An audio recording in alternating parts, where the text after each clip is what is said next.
Plusieurs candidats sont en lice aux élections municipales à Lanoraie. Ce soir, l'équipe Renouveau Lanoraie vous présente son équipe avec à sa tête Mme Hélène Prudhomme. Alors, bonsoir tout le monde. Ça me fait plaisir en tant que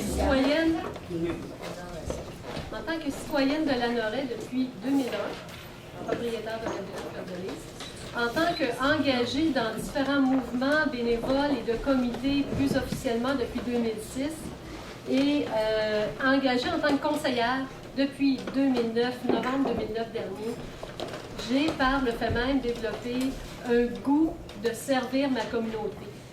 Alors, c'est pour cela que je bride le poste de la mairie et ça me ferait plaisir à ce moment-là de m'engager pendant les 4 prochaines années pour répondre à vos attentes, à vos approches et à vos préoccupations.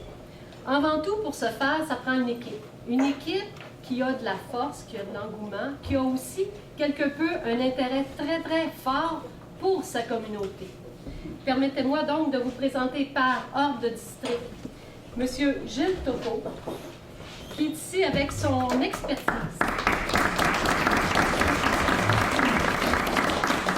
Une expertise au niveau du développement industriel et aussi au niveau technologique, communication et autres. Son fort bagage sera fort intéressant pour poursuivre l'engagement du développement de notre collectivité. Je vais poursuivre avec le district numéro 2, M. Paul Lalonde.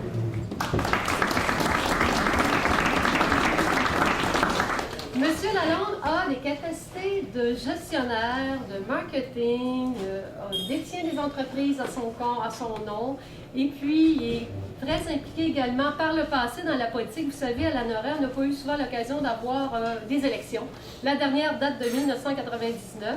Donc, ça n'a pas été une occasion à tous et à chacun de pouvoir démontrer un intérêt pour la collectivité parce qu'à quelque part, il y a eu souvent des votes par acclamation. Cette fois-ci, M. Lalonde hybride le poste de conseiller district 2 et je suis assurée qu'il sera fidèle à répondre aux besoins de votre communauté. Je poursuis avec le district numéro 3, nouvelle recrue, M. Vincent Brouillette. Je dis nouvelle recrue, pourquoi? Vous savez, c'est important d'avoir une représentativité de nos générations au sein du conseil pour avoir une belle représentativité des gens de la communauté.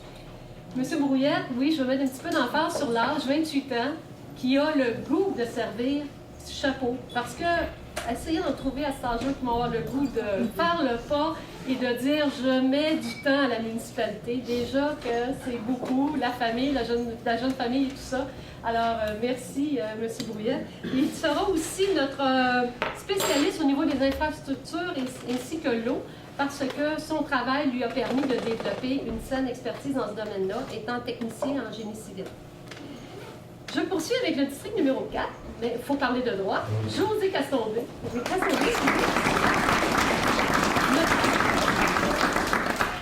Maître Castonguay aura tous les aspects légaux et aussi le niveau éducation, parce qu'elle est également représentante au niveau du conseil d'établissement de l'école, l'école de la Source à Lanoraie, et également représentante sur les tables de l'école où ces jeunes un peu plus vieux vont au secondaire.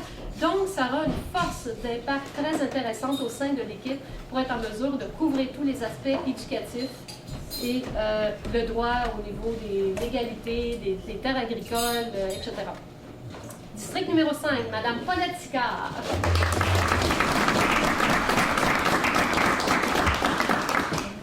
Madame Sicard, elle a une expertise fort avancée dans le domaine de la santé, ayant travaillé longtemps au niveau du réseau de l'hôpital Rosemont, Maisonneuve-Rosemont.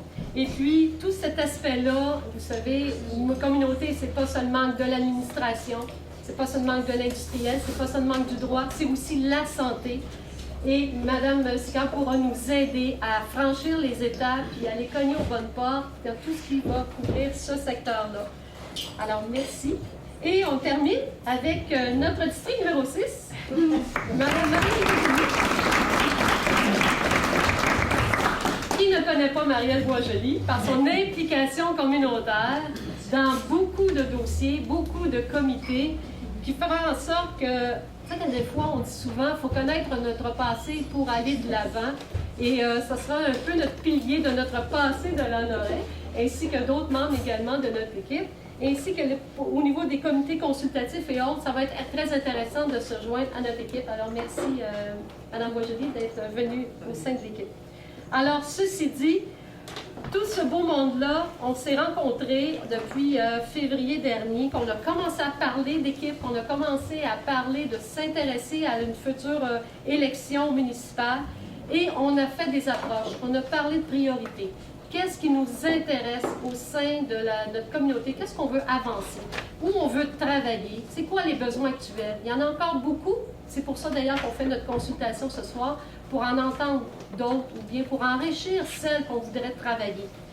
Je vais juste en glisser quelques mots au niveau de la gouvernance, l'efficacité et l'efficience. C'est quoi l'efficience? C'est des beaux grands termes de gestion, là. C'est simplement arriver aux mains fins à moindre coût. Donc, arriver à un objectif visé tout en minimisant les coûts. Je pense en tant que citoyen, on veut diminuer nos factures municipales, de taxes, mais on veut aussi augmenter les services. Alors, si on gère mieux nos coûts, on va pouvoir être plus efficient et vous offrir de meilleurs services. On parle de transparence. On est là ce soir, on veut vous consulter, on veut continuer à vous consulter. Pas juste vous consulter, on veut aussi communiquer avec vous. On va trouver des moyens efficaces pour être en mesure de vous dire ce qui se passe et de connaître aussi vos impressions ou vos suggestions pour être en mesure d'aller de l'avant dans des dossiers concernés. Démocratie participative, le plan directeur, on a travaillé en 2008 et qu'on est déjà dû à un renouvellement. On veut être en mesure de le revoir, de le revisionner. Pourquoi? Parce que la municipalité est engagée aujourd'hui, mais qu'est-ce qui nous attend d'ici 5 ans, d'ici 10 ans? Je pense qu'on a une saine décision à prendre là-dessus et il faut à ce moment-là le préparer. Politique familiale, vous savez que j'étais dans le comité de la politique familiale avec, entre autres, Maître José Castonguay et Mme Boisjoli qui s'est joint à moi vers la fin du mandat. Nous l'avons renouvelé, nous avons sorti des actions, nous avons renouvelé certaines actions qui n'avaient pas pu être réalisées. Soyez assurés qu'on va tout mettre en œuvre pour que les actions respectent les échéanciers et qu'on puisse poursuivre dans ce domaine-là. Sécurité routière, piétons, cyclistes. Combien de fois on entend parler que le chemin Joliette, ça roule trop vite pour les cyclistes et les piétons, ou les traverses piétonnières pour les enfants au niveau des écoles. On va travailler là-dessus. Le logement, rechercher des moyens pour pallier à la pénurie de logement, le problème de la piscine municipale auquel on fait face aujourd'hui, la culture. Je vais aller un petit peu plus rapidement. Le développement durable, c'est quoi le développement durable? Je vous dis en guillemets, notre plan directeur répond dans certains critères à notre développement durable. Mais il faut travailler aussi sur la qualité de l'eau, les terres humides. Et j'ajouterais, pour continuer, la rue Notre-Dame. Qui aimerait revoir une belle rue Notre-Dame ou avoir une rue Notre-Dame à la saveur des Nanorois d'aujourd'hui et de demain? Alors, c'est une d'hier, d'autrefois, la saveur d'aujourd'hui. Et donc, c'est pour ça qu'on parle de consultation, mais on ne parle pas juste de consultation, on parle d'action. Parce que c'est beau consulter, mais si on fait juste consulter et on n'agit pas, ça ne donne rien, on n'avancera pas. Donc, on veut agir pour embellir notre rue à moyen terme. À court terme, il y a des petites choses qui peuvent être faites à moyen terme. Alors, cela fait partie de nos priorités. Il est essentiel, le pourquoi que vous êtes ici, c'est qu'on veut vous entendre, on veut prendre note de ce que vous avez à nous emmener comme commentaire. Vos préoccupations sont importantes aussi. Bien sûr. Alors, on commence. Qui se lance pour le premier droit de parole? Questions ou commentaires? Monsieur Marcoux. La chance vous connaît, alors. Moi, il y a deux sujets qui, de ce temps-là, m'attirent mon attention. D'abord, celui de la piscine. On entend dire qu'il y a des gens qui veulent refaire la piscine au complet. Ça coûte très cher. Moi, écoutez, je ne suis pas un spécialiste en piscine, mais je la regarde. Je ne suis pas convaincu qu'elle a besoin d'être complètement refaite. C'est sûr qu'il y a des travaux de restauration qui devraient être faits. Même chose pour la petite cabane là, où les gens vont changer. Mais de là à refaire toute la piscine, je ne sais pas, est-ce qu'on veut concurrencer la Valtrie et avoir une piscine olympique, nous aussi? Je ne sais pas. Je ne suis pas sûr que ça soit utile. Alors que par ailleurs, je sais très bien que nous sommes trop étroitement logés en ce qui concerne les activités communautaires. Les échos qu'on a jusqu'à présent, c'est qu'il y a de bonnes chances que ça soit réparable. on nous dit qu'il faut la remplacer, on n'est pas convaincu de ça. Donc, quitte à faire venir des ingénieurs, des spécialistes, etc., qui vont nous expliquer, il est possible qu'elle fuit un tout petit peu, mais il est possible que ces fuites proviennent de la tuyauterie plutôt que de la piscine, etc., etc. Il n'y a pas de craque dedans. Donc, notre approche, premièrement, on va étudier ça comme il faut avec des vrais spécialistes. Et là, on va prendre une décision, éventuellement en consultant une fois de plus la population. Ça va coûter tant pour la refaire si c'est faisable. Si ce n'est pas faisable, bien, on avisera. Et si la population accepte pour un coût donné, ça va être fait. Si la population nous dit non, c'est trop cher, ça sera fait. J'ai été impressionnée quand j'ai reçu votre dépliant de voir la diversité et la compétence de tous vos futurs conseillers, là, des gens. Alors, je voulais tout simplement vous remercier. Merci beaucoup. Merci. Madame? Moi, j'avais des questions. Je vais commencer par la première qui s'adresse à M. Toutou. Oui. Vous êtes pour le développement industriel et technologie. Moi, je reste dans rue des Flamands, l'avant-dernière rue de Noël. Oui. On est en 2013, je ne suis pas capable d'avoir Internet haute vitesse. Est-ce que vous pensez que vous allez être capable de faire quelque chose pour nous qui restons dans ces coins-là? Non, je ne vais pas vous dire que je suis capable de faire quelque chose, je vais vous dire que je vais étudier ça. Internet, pour l'instant, la façon dont c'est organisé au Québec, c'est pas la bonne façon, mais c'est comme ça, c'est aux mains du privé, à 100%. Ben, n'importe quel fournisseur de services Internet, ce qui l'intéresse, c'est la densité de population. Si vous êtes une grosse densité de population, vous allez toujours trouver quelqu'un qui va vous mettre Internet à vitesse. Maintenant, je ne peux pas vous donner plus de détails, mais il y a des choses qui s'en viennent. Vous savez que je suis président d'une coopérative qui a installé la fibre optique dans le parc industriel. On est en train de développer notre projet. Je ne peux rien vous promettre à ce niveau-là, mais il est possible qu'avec ce projet-là, on puisse avoir des solutions. On est aussi en train de faire un partenariat avec une autre entreprise qui est spécialiste, qui est un fournisseur d'accès Internet, avec des technologies assez intéressantes. Puis ça aussi, ça pourrait devenir une ébauche de solutions. Reste aussi qu'il y a un réseau, le réseau des commissions scolaires, de la MRC. Malheureusement, la fibre ne passe pas partout. Hein. Donc, de ce côté-là, il y a peut-être des endroits où on pourrait faire quelque chose, mais ça m'étonnerait qu'on puisse faire quelque chose du côté de la Valtrie. C'est à peu près tout ce que je peux vous dire aujourd'hui, mais c'est un problème qui nous intéresse, c'est un problème qu'on va regarder. J'en connais un petit peu en technologie, j'ai un peu de contact, donc on va travailler là-dessus, ça c'est certain. Merci, monsieur. Pierre Deslauriers. Il y a deux enjeux actuellement qui me préoccupent beaucoup en Amérique du Nord, mais étant donné que l'ANORE fait partie de l'Amérique du Nord, j'aimerais savoir votre position là-dessus. Le premier, c'est les gaz de Sich. Est-ce que vous êtes en faveur ou contre? Et le deuxième, c'est les compteurs pseudo-intelligents d'Hydro-Québec qui émettent des ondes électromagnétiques et qui s'est prouvé que Hydro-Québec, naturellement, ils n'ont aucun problème. Ils ont même des preuves à l'appui, mais il y a énormément de preuves qui disent qu'il y a des effets secondaires sur la santé des gens.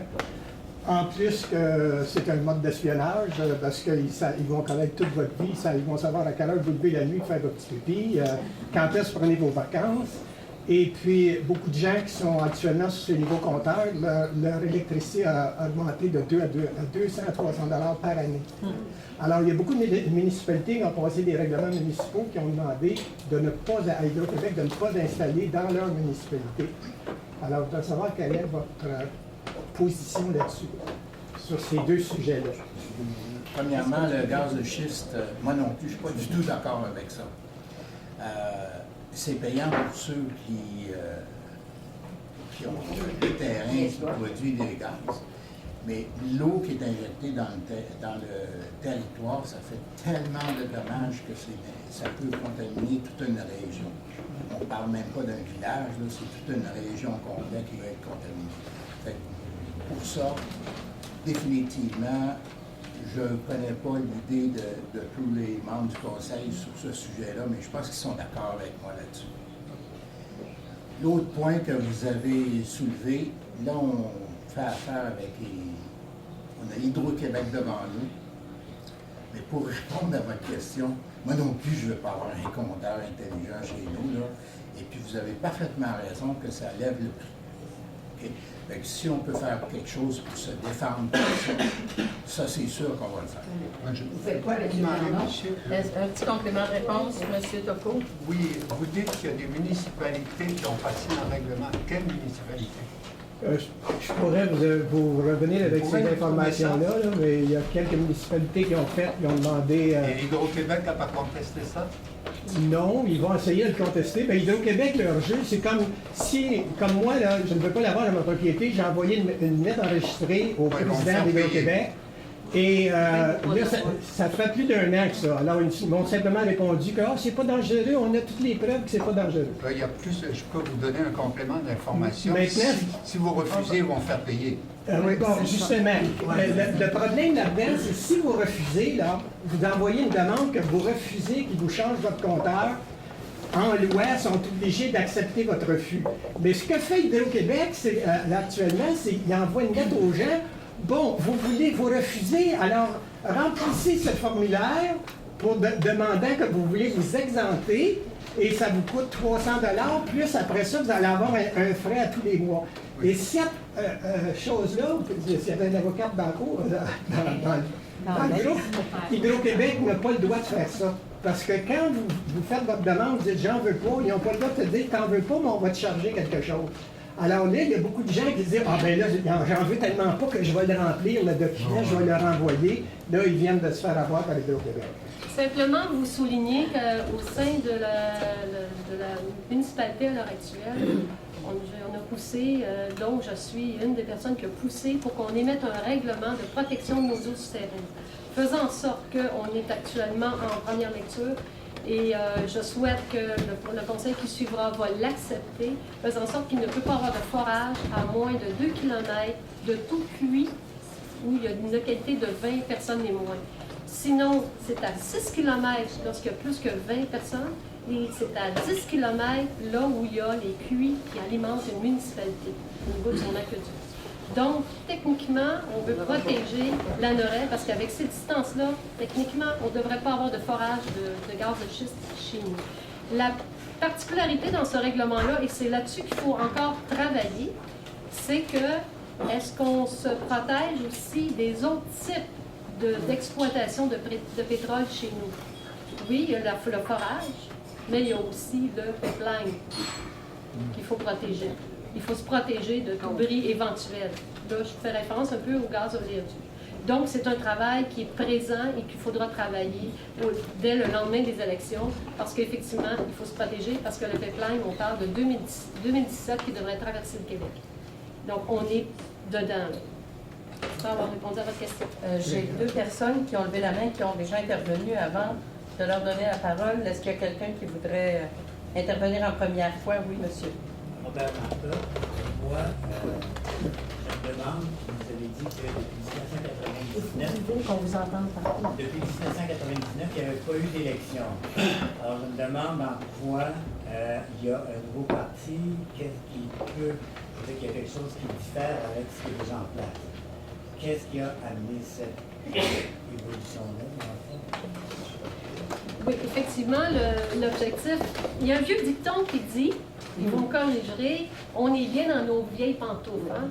Puis faisant en sorte que, des fois, on oublie que le changement, il faudrait en faire un pour être en mesure d'aider davantage notre communauté. On ne voit pas nécessairement là où il faudrait le faire, ou on ne le voit pas assez vite, ou on va attendre le voisin pour voir qu'est-ce que ça va donner. L'ANORAI, par son passé, a toujours été un précurseur d'événements. Le plan directeur n'était pas quelque chose que toutes les municipalités faisaient. Il a été mis en force. On a été la première municipalité. La première. Vous avez eu le comité de la politique familiale. J'étais sur la table de la révision de la politique familiale au niveau de la MRC, que c'était leur première politique familiale. Nous, on était déjà à l'étape de la revision de la politique, mais antérieurement, il y avait déjà eu un comité famille qui avait en quelque sorte une certaine politique. Donc, on était en 2e révision. Fait que là, on se rend compte que, oups, on est en train de perdre notre avance parce qu'on en avait une, puis on s'est un petit peu assis sur cette avance-là. Mais il ne faut pas s'asseoir sur nos avances. Il faut toujours être précurseur, il faut toujours être proactif. Là, on parle d'agenda 21. Pour vous, ça ne vous dit pas grand-chose, mais c'est la gestion des matières résiduelles. Le gouvernement ne voudra plus qu'en 2020, que l'on mette quoi que ce soit dans la poubelle autre qu'un déchet ultime. Ça veut dire qu'on ne peut pas rien faire d'autre que de le mettre à la poubelle. Imaginez tout ce qu'on met. OK? En 2020, c'est demain. On est en 2014, là, présentement. C'est comment on va arriver pour emmener les citoyens à ce changement-là.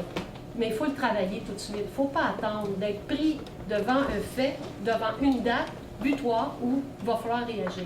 Fait que c'est un petit peu dans ce sens-là qu'on dit, on vous demande du renouveau, justement, pour faire avancer des dossiers puis d'être toujours précurseur dans notre domaine. Si j'ai bien compris, c'est plutôt plus proactif, c'est ce qui ferait la différence avec ce que vous avez. Nous sommes une équipe d'action. La preuve, on vous a consulté ce soir puis on vous fait venir. Puis vous avez bien répondu. Merci. C'est quoi votre position pour la piste cyclable entre Lanoret et Betty? Quelle année elle va se faire? En gros, la piste cyclable, il y avait des horizons pour 2017, 2015. Puis il y avait des citoyens qui avaient vu l'opportunité de peut-être réussir des infrastructures là-dessus. Puis là, jusqu'à maintenant, le monde a été consulté par voie d'un sondage. Ils ont fait des études préliminaires pour savoir une question de coût. Puis là, ce qu'on a appris au dernier conseil, c'est qu'il y a des citoyens qui ont vu les coûts exorbitants pour certains, mais ils ont reculé là-dessus. Fait que là, théoriquement, il resterait que la piste cyclable, comme que le projet était initialement lancé. Sauf que moi, je me dis qu'on peut peut-être essayer de pousser pour essayer de trouver une subvention ou quelque chose. D'un coup, il y a des nouvelles subventions qui s'en viennent parce qu'il y a plusieurs municipalités, il y a des programmes triennales d'investissement. Puis je pense qu'on peut peut-être aller chercher des subventions dans le prochain programme. Fait que ça serait de regarder ça. Pour la question de piste cyclable quand, ben là, c'est sûr que c'est toujours la volonté du ministère des Transports. Là, ils promettent à 2015. 2017. Là, on est en 2017, ça va être 2020, mais ça, c'est le NTQ qui décide aussi là-dessus. C'est ça, le groupe ministériel, malheureusement. Mais on va essayer de ne pas rouvrir la rue deux fois pour faire des infrastructures inutilement. C'est la seule garantie que je peux essayer de faire dans mon point de vue, d'aller chercher le maximum de subventions, puis réussir à avoir un projet qui a de l'allure, puis qu'on le fasse sur le coup, qu'on soit fier de notre projet de communauté. Je pense qu'ils ont rencontré les gens pour le terrain. Oui. Ils sont déjà en action là-dessus. Ils n'ont pas rencontré pour aller. C'est ça. Ils sont déjà en action là-dessus. Il y a déjà des dossiers qui sont réglés. Donc, on va s'assurer que ça avance à un pas plus rapide que ce qu'on a vécu dans les années passées, dans les décennies passées. Ça fait longtemps qu'on entend parler de la piste cyclable. Moi, je suis pour la piste cyclable, mais quand on nous a consultés en 2007, s'ils nous avaient dit qu'ils nous prenaient tout le terrain qu'ils nous prennent, qu'on n'a pas grand terrain, et qu'ils arrivent sur nos fosses sceptiques, j'aurais refusé.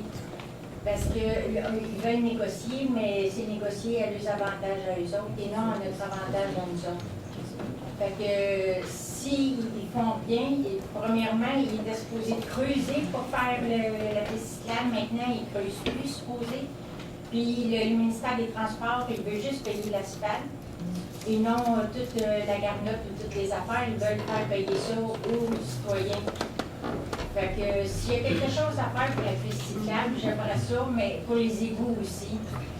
Parce que je sais que c'est trop cher présentement pour les égouts, pour les citoyens.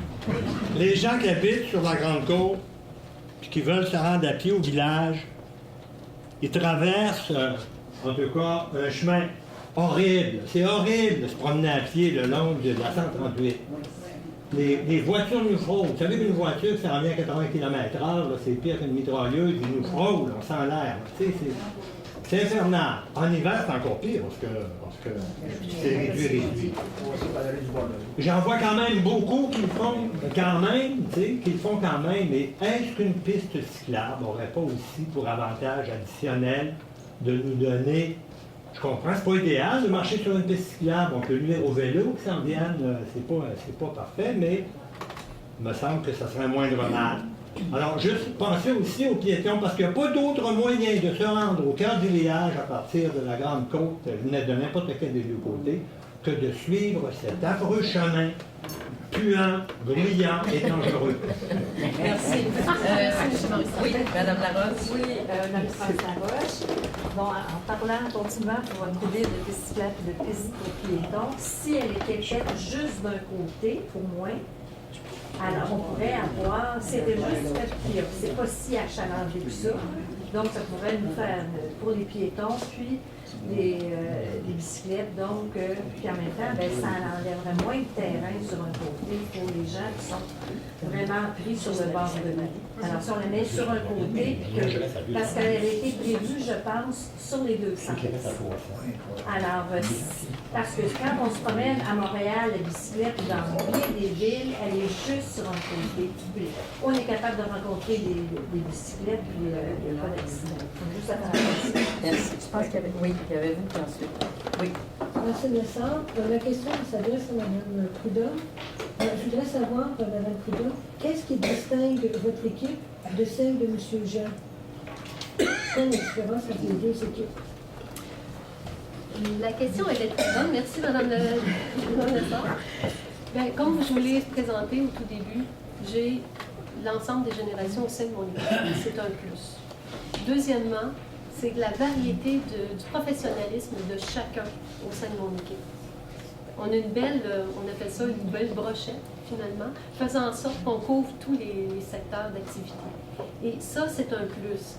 Je n'ai pas simplement formé une équipe avec des amis que je côtoyais dans mon quotidien de tous les jours. J'ai formé une équipe avec des gens que j'ai appris à connaître, qui n'ont pas nécessairement la même optique que moi, mais les connaissances qu'ils ont vont m'aider à améliorer les interrogations puis améliorer le système de la municipalité. Qu'est-ce que vous proposez, par exemple, de différent de ce que l'équipe de M. Jean peut proposer? Est-ce qu'il y a quelque chose qui distingue les deux groupes? L'action, la transparence, la communication. Lorsqu'on va consulter les gens, ce ne sera pas juste les consulter de mettre un rapport de côté. Je pense qu'on pense au plan directeur, on a travaillé très fort pour l'obtenir. On l'a obtenu en 2012, on était déjà dû à le renouveler en 2013. Donc, on ne peut pas améliorer quelque chose qu'on ne connaît pas parce qu'on n'a pas le rapport de qualité. Alors, ces genres de choses-là, oui, il y a eu plein de situations, mais nous, on va éviter que ces situations-là arrivent pour empêcher que nos actions se produisent. On veut vraiment y aller de l'avant et aller chercher les bons contacts. Quand on parlait tantôt du gaz oléoduc, j'étais avec Mme Boisjoli à la porte ouverte. On a passé 4 heures là pour essayer d'en savoir davantage, pour apprendre au fur et à mesure que non, c'est vrai, on pourrait peut-être aller sur le même emprise que le gaz métropolitain. Ah, au début, on ne pouvait pas, mais là, oui, c'est faisable. En autant qu'on ait 9 mètres entre les deux. OK. Mais y a-t-il d'autres possibilités? Donc, il faut travailler, puis il y a d'autres municipalités qui passent ailleurs, puis c'est peut-être faisable. Donc, est-ce qu'on peut encore améliorer? Mais il faut être aux bons endroits au bon moment. Lorsqu'on parlait tantôt des possibilités de subvention, il y a eu le dîner de la Chambre de commerce lundi à midi avec notre député André Villeneuve qui était présent et qui parlait des programmes. C'est important d'être présent, sinon on n'entendra pas parler des programmes. On ne saura pas qu'il y a effectivement, le ministère des Transports a ouvert un gros budget pour améliorer et aider les municipalités au niveau de leur réseau routier. Ben, si on ne le sait pas, on ne peut pas aller cogner à la porte. Si on le sait, bien, on a encore une chance davantage.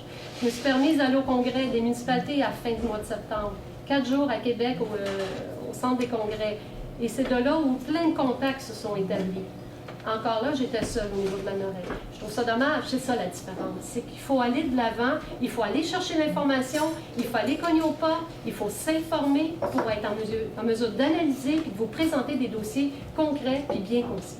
Vous êtes allé assez frais au congrès? Moi, je pense que oui. Alors, je vous inscris, madame, pour un retour tout à l'heure, si vous voulez. Je voudrais demander sur la question de la piste cyclable.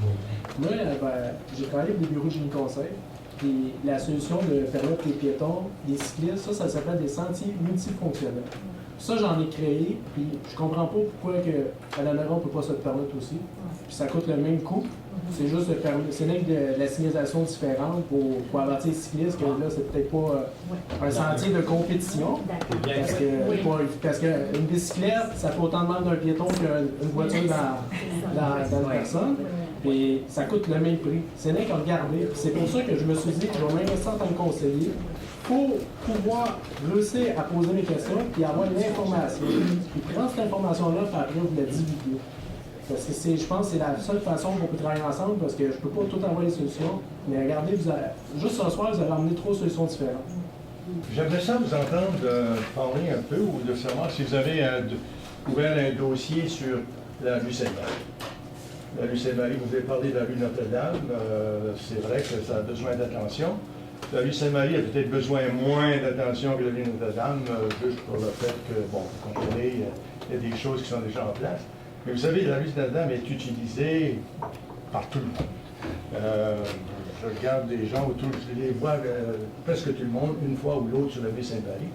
Il y a les chiens, il y a les poupons qui passent, il y a les motocyclettes, il y a les mopeds, il y a toutes sortes de petites choses qui, des fois, qui sont négatives. Je ne veux pas dire que c'est grave, là. Il y a aussi le quai, les gros bateaux, des fois, il y a des bateaux de 400, 500 000 qui plutôt viennent se lancer. Si c'est faisable, c'est possible, ben, tant mieux. Je trouve qu'il y a, par contre, pas clairement une politique ou, comment je dirais, un programme d'utilisation. Que clairement, voici comment ça va, comment cette rue-là va être présentée ou offerte aux citoyens de la Lorette. Parce qu'on aime ça. Moi, je suis là, évidemment, vous savez, c'est le domaine de la rue, mais je vois tous ces gens-là qui passent, il y a une chose qui, devant le Saint-Laurent, qui est un panorama extraordinaire, justement, devant la promenade. Je pense qu'elle a besoin d'un peu plus d'attention. On a prévu dans notre programme faire une consultation populaire au printemps prochain. Donc, lors de cette consultation populaire-là, si les gens venaient participer et nous faire part de leur vision de la Lanoret, ce serait merveilleux. J'y serai. Alors, je vais donner la parole à Mme Brojoli et à M. Marcoux, qui l'avait demandé pour un deuxième tour. Moi, comme je vous ai dit tantôt, je restais sur la rue des Flamands, c'est l'avant-dernière rue de la Lanoret, côté Lavaltrie. Est-ce que vous croyez qu'un jour, on va avoir de l'eau? Regardez, c'est sûr que je ne peux pas concevoir qu'en 2013, il y a des citoyens on est un pays qu'on a de ressources naturelles qui est de l'eau potable. Dans notre plan d'action, on veut conserver ce qu'on a déjà parce que je pense que les citoyens d'Anna-Laurent sont conscients qu'actuellement, ils ne sont pas alimentés par le fleuve Saint-Laurent, ils sont alimentés par des puits. Fait que si un jour la nappe d'eau vient contaminer, ben, c'est pas juste chez moi que j'ai un problème avec mon puits, c'est tout le monde qui vient perdre. Fait que ça, c'est notre priorité numéro 1. Puis la question pour l'eau potable, c'est comme que je vous dis, il y a des subventions qui s'en viennent. Ça prend du monde pour essayer d'aller chercher des subventions au maximum. Puis si on n'a pas de subvention, il faut trouver une autre solution. On peut-tu essayer de prendre une entente avec la ville voisine pour réussir à alimenter notre conduite d'eau? Mais par contre, il y a une chose qu'il ne faut pas oublier. La ville voisine, elle nous aime peut-être beaucoup, mais elle veut peut-être utiliser cette capacité-là d'eau potable pour construire dans leur territoire. Fait qu'ils vont peut-être pas vendre leur eau à rabais. C'est ça qu'il faut savoir. Il faut savoir c'est quoi qui est plus avantageux, c'est quoi qu'on peut faire. Est-ce qu'on peut alimenter avec nos puits jusque là-bas? Combien ça va coûter? Puis il y a une autre chose aussi. Il y a une partie qu'on faut travailler sur nous. Il y a la partie dans la rue, mais si vous voulez avoir l'eau de soit de la municipalité de la Lanoret ou, mettons, de votre voisine qui est la Valtrie, bien, il faut quand même bâtir un réseau. Fait que là-dessus, d'une façon ou d'une autre, ça va prendre un réseau. Bien, ce coup-là, il faut réussir à le minimiser. Pour ça, il faut aller chercher le maximum de subventions. Puis si on peut sauver une pièce sur deux, bien, c'est déjà ça de sauver. Parce que il y a du monde qui ne vont pas vouloir assumer ça à grandeur de la population, parce qu'ils vont dire, moi j'ai déjà payé, moi j'en ai pas besoin, mais il faut arrêter de regarder d'être individualiste, puis il faut regarder que demain, ça va peut-être l'autre aussi qui va en avoir besoin. Fait que je peux m'engager à essayer de travailler là-dessus, mais première chose, il faut que je réussisse à me faire aider.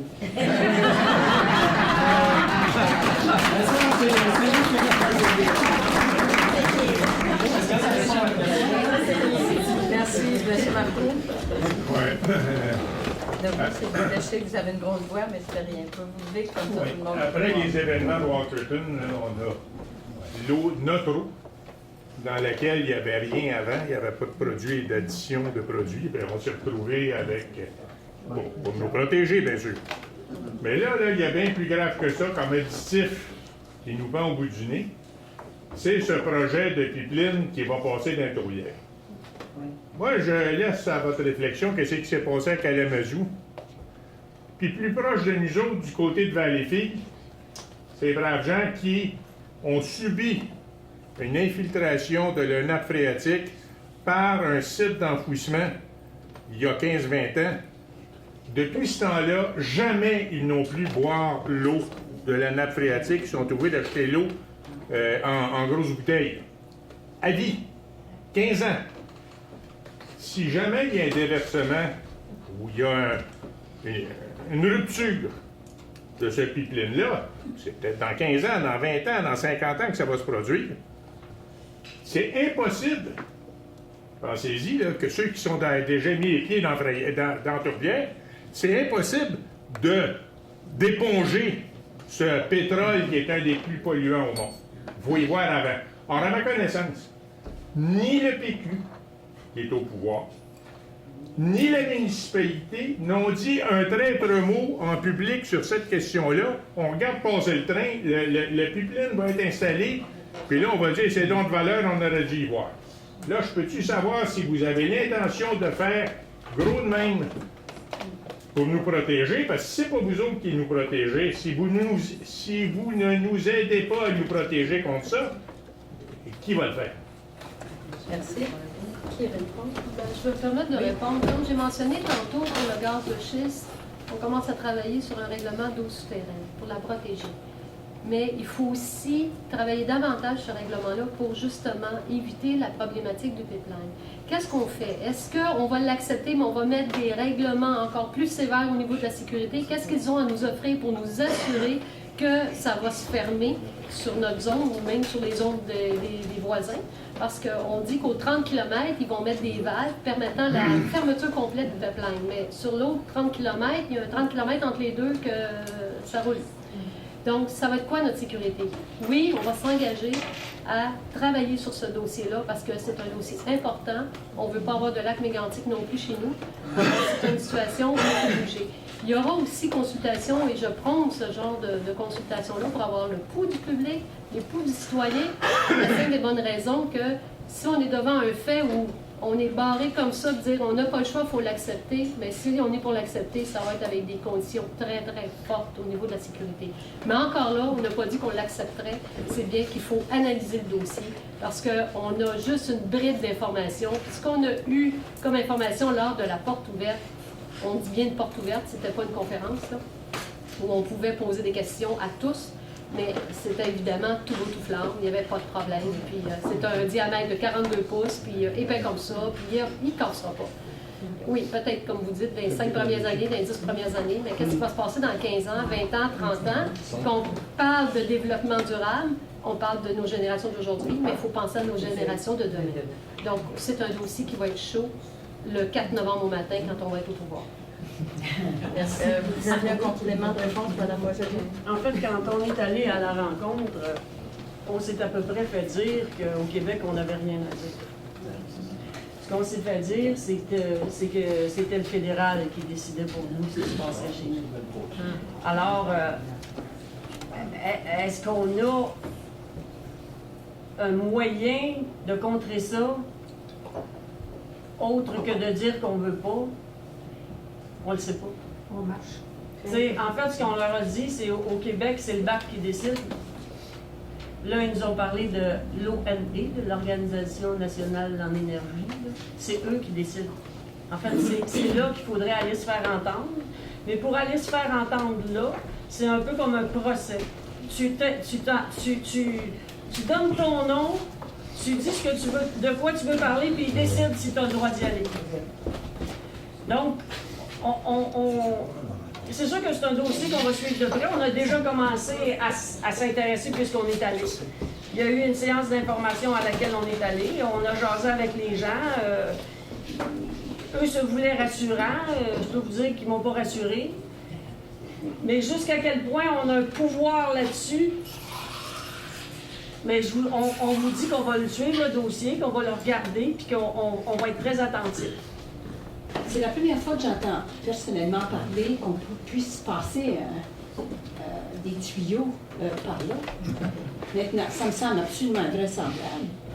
Maintenant, est-ce qu'il n'y aurait pas lieu, tout de suite, si vous êtes élu, je vous le souhaite, de déclarer ce territoire protégé?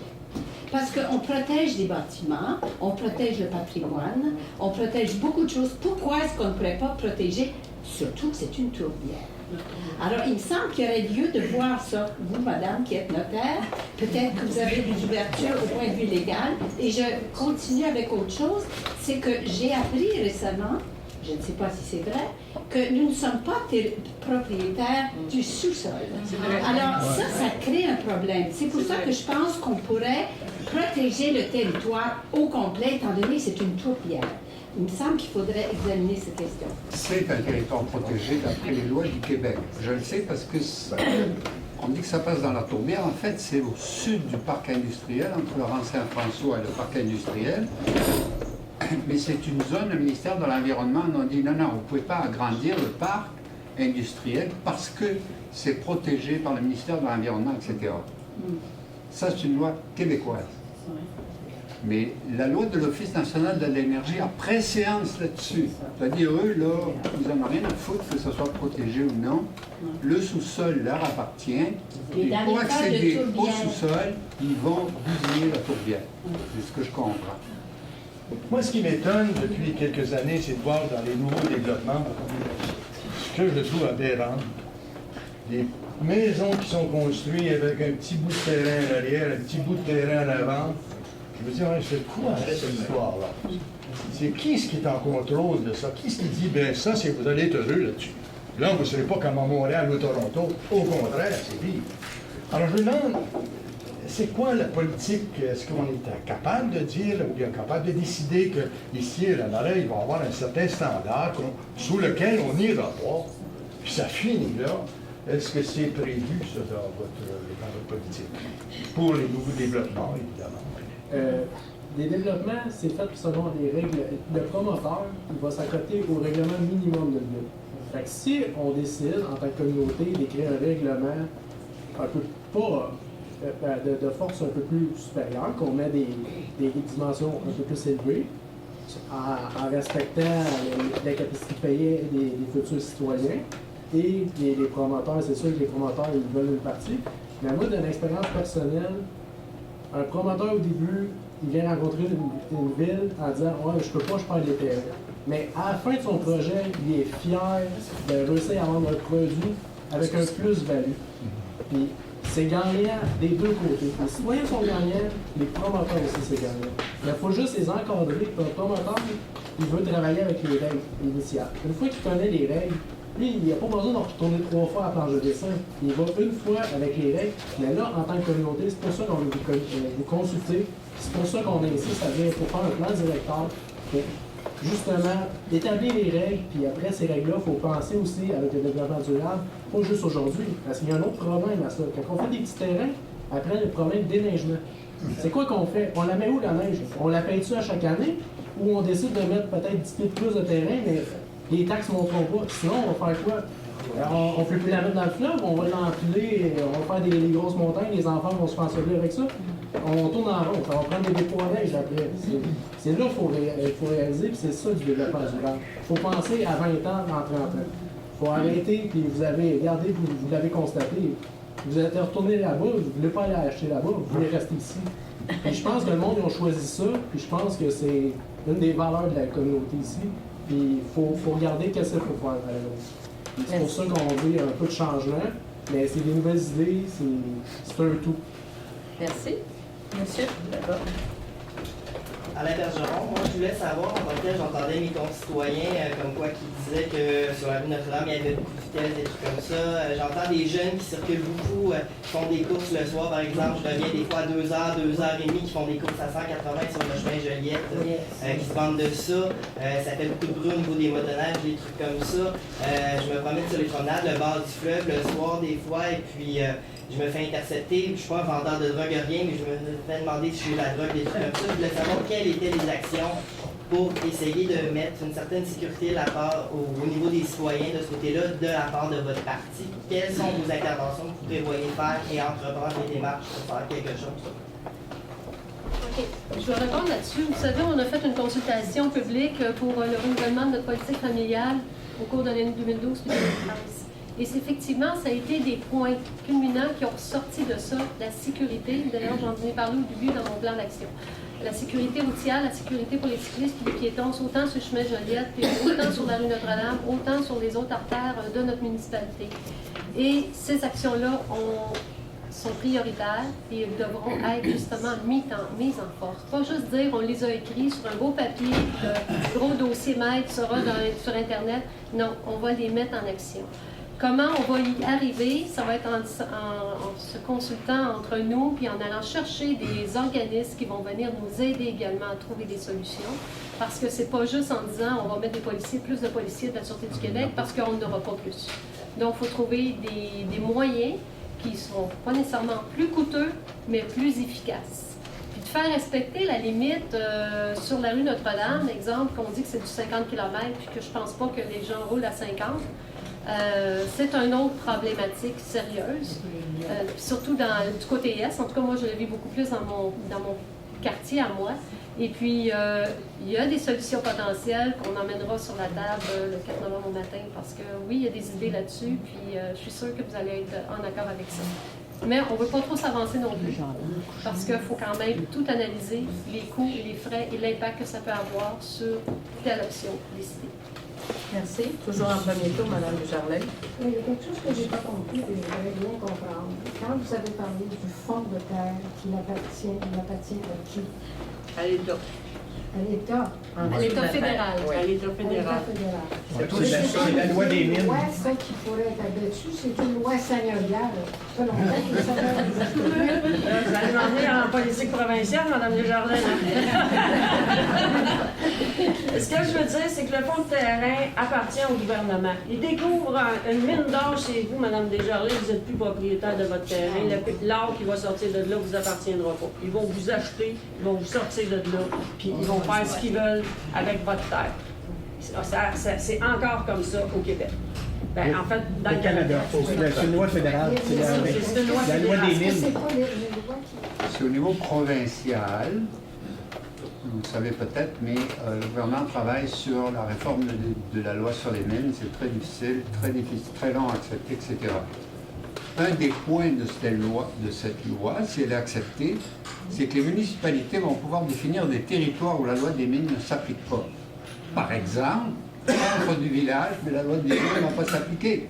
Ça peut aller plus loin. La municipalité peut décider, je suppose, d'après cette loi, que la tourbière, la loi des mines ne s'applique pas. Donc, c'est pas encore là, ça se fera peut-être jamais, mais c'est un projet de loi qui est en gestation depuis des mois et des mois. Si un jour il est accepté, c'est comme ça que ça fonctionne. Madame Prudhomme, tout à l'heure, nous a bien expliqué comment elle s'y était prise pour former une équipe. Et je veux la féliciter pour sa stratégie de former une équipe. Je trouve ça effrayant de voir comment souvent les partis politiques, par exemple, se cherchent des candidats à la dernière minute et élisent Joe Blow ou présentent Joe Blow à gauche. En tout cas, des gens qui n'ont pas nécessairement un apport à offrir à la population, alors que vous avez observé autour de vous pendant quelques années des personnes et vous avez identifié des gens qui pouvaient apporter quelque chose de tangible avec des effets complémentaires de l'un à l'autre pour former une équipe cohérente. C'est ce qui frappe d'ailleurs quand on reçoit ce beau dépliant. Ici, il est plissé, là, mais vraiment bien fait, c'est professionnel et les curriculums là-dedans sont convaincants. Alors, en démocratie, il y a un fondement là, démocratique important, c'est que il faut aller chercher des personnes ressources qui ont quelque chose à apporter pour nous diriger à toutes les strates de la société. Autrefois, dans les tribus, les gens choisissaient le meilleur chasseur, ou en tout cas le meilleur pardeur, ou le plus sage, et le portaient sur leurs épaules. Et puis bon, ben, aujourd'hui, il faut faire, je trouve, comme vous avez fait. Je trouve que c'est important que ça ait été fait. Merci. Madame Prudhomme, en représentation, vous avez parlé politique de la famille, et vous avez parlé de la question du logement aussi. Moi, je voudrais simplement souligner que le prix des loyers ici à Lanoraie est beaucoup trop élevé. Pour les jeunes familles, en tout cas, c'est beaucoup trop élevé. Pour un 4,5, ça peut être 700 $, 750 $. C'est absolument en dehors des moyens des jeunes familles. Je me demandais s'il y avait possibilité de construire soit des coopératives d'habitation ou bien s'il y avait possibilité de construire des logements sociaux ou quelque chose dans ce sens-là qui pourrait aider les jeunes à s'établir ici et puis à y rester. Merci, Mme Lessard. Justement, je vais laisser la parole à Mme Boisjoli parce qu'elle a déjà été sur ce type de comité-là pour les logements à prix abordables. En 2003 ou 2004, il y avait eu une politique. On avait créé un comité pour regarder la possibilité d'avoir des logements sociaux. On avait fait une consultation populaire. On avait réussi à faire une rencontre avec l'ONH. Il y avait des représentants de la municipalité, de l'Âge d'Or, d'Action Famille. On avait fait affaire avec le Gallo, qui est un organisme de Joliette qui est au courant de toutes les subventions que le gouvernement provincial ou fédéral peut donner. Suite à ça, on avait passé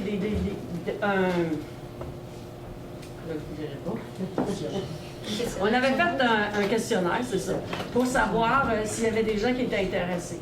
Donc, en bout de ligne, on avait conclu qu'on pouvait construire un 12 logements. Sauf que pour construire un 12 logements, ça coûtait 1 million à la municipalité. Parce que le gouvernement provincial, le gouvernement fédéral s'était retiré. J'ai rencontré la dame, Mme Robitaille, dernièrement, qui m'a dit que les gouvernements avaient donné un peu plus de subventions. Je pense qu'il faudrait avoir une rencontre avec elle et pour évaluer la possibilité. C'est sûr qu'un projet d'1 million, c'est beaucoup. Le gouvernement, jusqu'où il est prêt à aller, on ne le sait pas. Mais je pense qu'il va falloir recréer un comité comme celui-là, s'assurer qu'on ne passe pas à côté de quelque chose. Quant à la piste cyclable, je vis le long de la piste éventuelle. Ce que je veux dire à tout le monde, il me semble que ça appartient à la municipalité, parce que personne ne s'est occupé de ça à ce jour. De mettre sur pied un comité et de donner l'information aux citoyens sur les droits des citoyens par rapport à l'expropriation. Vous avez droit à un évaluateur payé par le gouvernement. Vous faites évaluer votre terrain. Vous avez le droit à faire évaluer tous les arbres qui sont sur votre terrain qui vont être coupés par un évaluateur spécialisé, payé par le gouvernement. Vous avez le droit d'engager des négociateurs payés par le gouvernement. Vous avez tous ces droits-là, c'est dans la loi. Je pense que la municipalité, tout en favorisant la construction de la piste cyclable, devrait aider ses citoyens à se protéger en les informant mieux de leurs droits face à ça. Merci. Pour les logements sociaux, on va dire, comme le monsieur disait tantôt, pour la piscine, on peut réparer la piscine au lieu de payer 1,2 comme à la Valtrie, l'argent qui ne serait pas dépensé pour la nouvelle piscine, et mettre des logements à prix modique, il me semble que ce serait une bonne idée. En fait, on ne peut pas comparer la réparation de la piscine à la Lanoraie avec ce qui se fait à la Valtrie. À la Valtrie, on dit que ça coûtera 1,2 million, mais c'est un complexe aquatique qu'il faut. OK? Eux autres, ils refont une piscine semi-olympique, ils font des jets d'eau, puis ils refont toutes les installations sanitaires. Donc, on ne peut pas se comparer à ça. Nous, ce qu'on veut faire, c'est avoir une piscine qui fonctionne. On va regarder la bâtisse pour voir si les infrastructures à l'intérieur sont correctes, mais ça serait surprenant que ça nous coûte 1,2 million. Oui. Donc, on ne peut pas se comparer à la Valtrie. La Valtrie, on a une capacité de payer de 13 000 personnes. À la Lanoraie, on est 4 500. Mais, je ne vous dis pas qu'on ne mettra pas de l'argent dans ces logements sociaux. Là. Ce que je vous dis, c'est qu'on ne peut pas se comparer. Merci. Madame Fortin-Gagné. OK. Madame, tantôt, parlait des jeunes familles. C'est pour les personnes âgées. Il va y avoir des développements. Parce que les personnes âgées qui vendent leur maison sont obligés soit d'aller demeurer à la Valtrie, soit aller demeurer à Berthier ou soit aller demeurer à Joliette. Est-ce qu'on pourrait avoir quelque chose dans la note?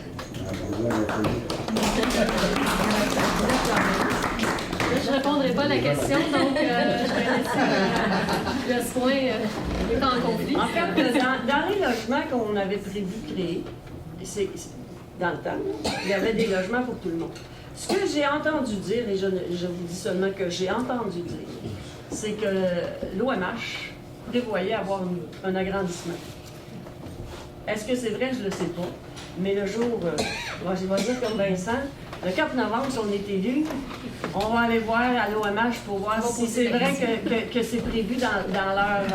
puis qu'est-ce qu'ils ont prévu faire, on le sait pas. On sait que quand il y a des développements dans les offices municipaux d'habitation, la municipalité est partie prenante, elle n'a pas le choix, elle assume un pourcentage, je crois que c'est 10 des dépenses. Donc, si jamais il y a un projet comme celui-là, c'est sûr qu'on va être au courant, mais on va aller voir. Mais pour ça, il faut que vous votiez pour le leader. Il y a une question qui n'est pas venue encore en surface, c'est la culture. Je voulais savoir si le conseil municipal a l'intention de consacrer une certaine somme, disons, au développement culturel de la Norette.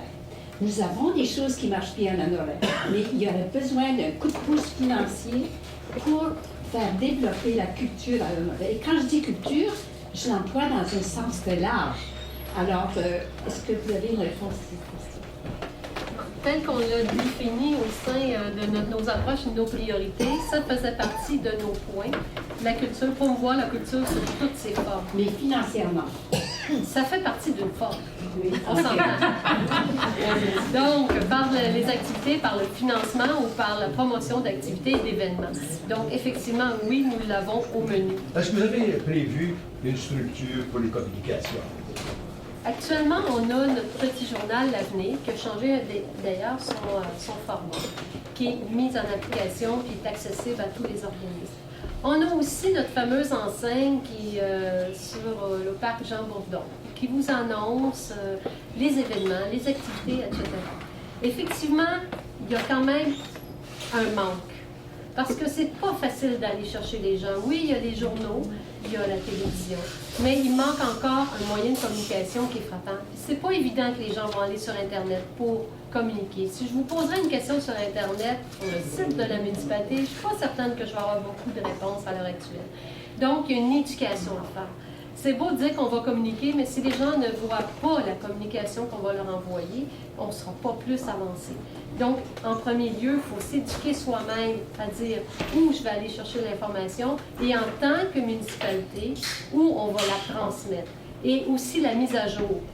J'aime bien, quand on me parle d'une enseigne, que je ne peux pas voir l'annonce il y a 4, 5, puis même d'une semaine en arrière. Ça va de soi. Déjà là, on se désintéresse du panneau publicitaire et on ne le lit même plus parce qu'on ne sait même plus si c'est à jour ou non. Ça peut provoquer ça. Donc, il faut être constant dans notre mise à jour et il faut être aussi invitant. On a déjà eu, comme dans la municipalité, une date de concertation des organismes communautaires. Bon, on a réalisé à l'usure que dans la forme actuelle, ça n'allait pas. Et ça l'a arrêté. Les comités issus du plan directeur avec les organismes, et on a mis en place le comité de liaison, mais il ne s'est jamais réuni.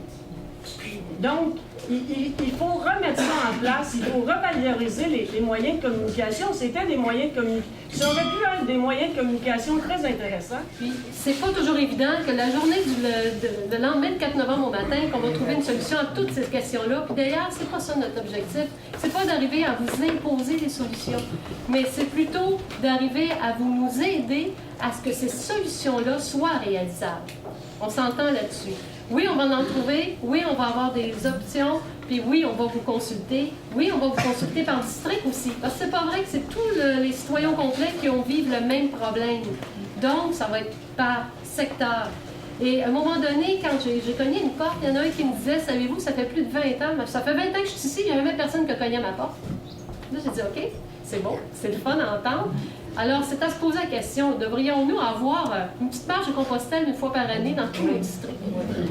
Parce que je pense que ça serait on parlait de communication. Ça serait un bon moyen de communication, effectivement, pour aller chercher des commentaires, qu'ils soient positifs ou négatifs. Qu'est-ce qui était réalisé? Qu'est-ce qui s'en vient, etc. Ça serait un beau moyen. Puis j'invite les citoyens à nous faire part de vos commentaires, puis de ne pas vous gêner, parce que c'est comme ça qu'on va réussir à dire, c'est quoi notre beau cible, là? C'est pour l'amour de Lanoret, puis pour l'amour de nos amours, finalement. Alors, l'avenir de nos amours, comme disait la chanson, et je pense qu'on a une belle région, puis il faut continuer à la travailler pour qu'elle reste belle, puis qu'elle soit encore riche et en saveurs. Alors, je vous remercie, vous tous, d'être venus, parce que ça démontre que vous êtes intéressés à votre municipalité, vous êtes intéressés à en savoir davantage. Puis, je suis sûre que le 4 novembre au matin, vous allez être intéressés à savoir ceux qui seront au pouvoir. De nouvelles.